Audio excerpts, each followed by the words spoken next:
ایک گھنے جنگل میں ایک ہاتھی اور بندر رہتے تھے۔ ہاتھی اپنے بڑے جسم، مضبوط طاقت اور شاندار عقل کی وجہ سے جنگل کے تمام جانوروں میں مشہور تھا۔ دوسری طرف بندر اپنی شرارتوں، تیز دماغ اور پھرتی کے لیے جانا جاتا تھا۔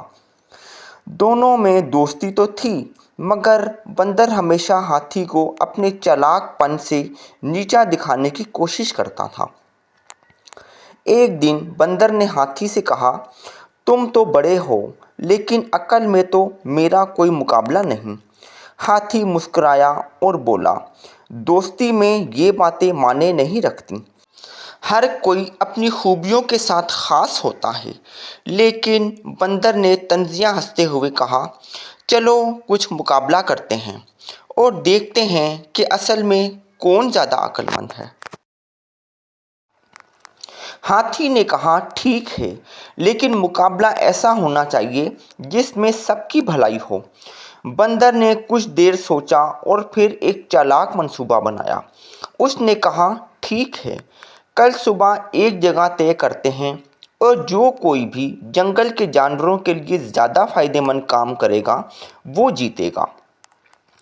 اگلی صبح جنگل کے سب جانور ایک کھلی جگہ پر جمع ہو گئے۔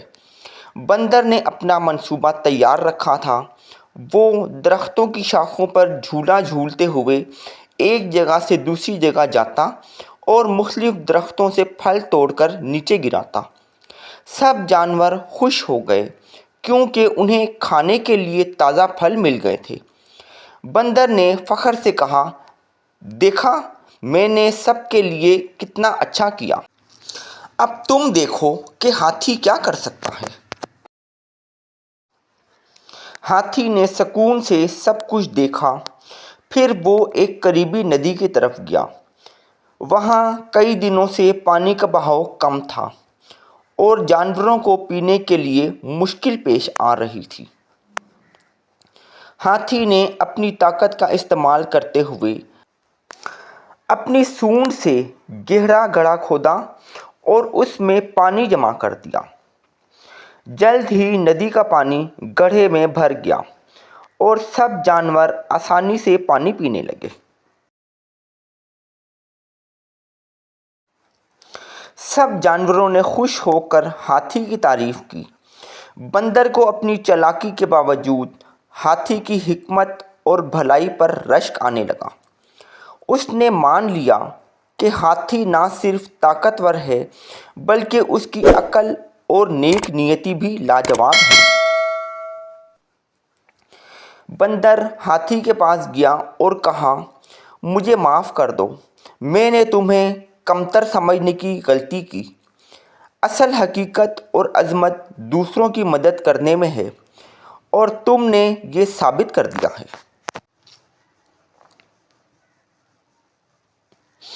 ہاتھی نے مسکرا کر کہا، ہم سب کی خوبیاں اور کمزوریاں ہیں، اہم بات یہ ہے کہ ہم اپنی خوبیوں کو دوسروں کی مدد کے لیے استعمال کریں۔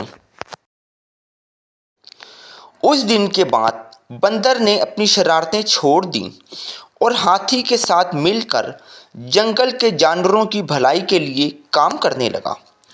دونوں کی دوستی اور بھی گہری ہو گئی اور جنگل کے جانوروں کے لیے یہ دونوں ایک مثال بن گئے۔ کہانی ہمیں یہ سبق دیتی ہے کہ حقیقی عظمت اور عقل دوسروں کی مدد کرنے میں ہے۔ طاقت، عقل اور مہارت کا صحیح استعمال انسان کو نہ صرف کامیاب بناتا ہے بلکہ دوسروں کے دلوں میں جگہ بھی دیتا ہے۔